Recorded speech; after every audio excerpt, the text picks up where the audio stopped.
अंकशास्त्र किंवा न्यूमरॉलॉजीच्या खूप मोठ्या जाहिराती आजकाल सोशल मीडियावरती दिसतात. कालच कोल्हापूरमध्ये अंधश्रद्धा निर्मूलन समितीच्या कार्यकर्त्यांनी असाच एक कार्यक्रम कोल्हापूरमध्ये होणार आहे त्याच्या विरोधामध्ये जिल्हाधिकारी कार्यालयामध्ये निवेदन दिलेलं आहे की लोकांना फसवणाऱ्या अशा गोष्टींवरती त्यांनी कायदेशीररित्या कारवाई करावी.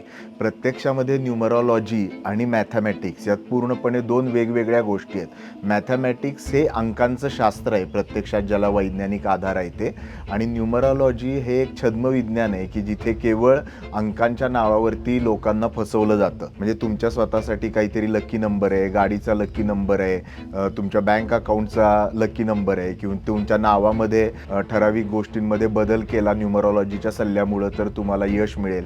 एवढं जर यश मिळवणं सोपं असतं तर माणसाला कष्ट करण्याची काहीच गरज नव्हती. आणि अशा स्वरूपाचा सल्ला देणारे आता हे श्वेता जुमानींसारखे लोक आहेत, प्रचंड मोठ्या प्रमाणात जाहिराती करतात. काही हजार रुपये कन्सल्टेशन फी घेऊन लोकांची फसवणूक केली जाते, ज्याच्यामध्ये प्रत्यक्षात आपल्या आयुष्यामधले आरोग्याचे प्रश्न असतील, नातेसंबंधातले प्रश्न असतील, यश असेल, धंद्यातलं यश असेल, या सगळ्या गोष्टी आपल्या कष्टावरती अवलंबून असतात.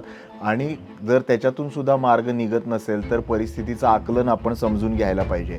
केवळ छंद म्हणून किंवा एखाद्या वेळेला गंमत म्हणून एखाद्या आकड्याविषयी किंवा एखाद्या अक्षराविषयी आपल्याला काहीतरी ममत्व वाटणं ही वेगळी बाब आहे, आणि त्याचा वापर हा धंदा म्हणून करणं आणि लोकांना त्याच्या माध्यमातून फसवणं हे सरळ सरळ भोंदूगिरी आहे. जादूटोणा विरोधी कायद्यामध्ये देखील याचा समावेश व्हावा, याच्यासाठी अंधश्रद्धा निर्मूलन समिती सातत्याने आग्रही राहिलेली आहे. अशा स्वरूपाच्या कुठल्याही अंकांवरती आणि अक्षरांच्यावरती आपल्या आयुष्यातलं काहीही अवलंबून नसतं, हे आपण सगळ्यांनी या निमित्ताने लक्षात घेऊया.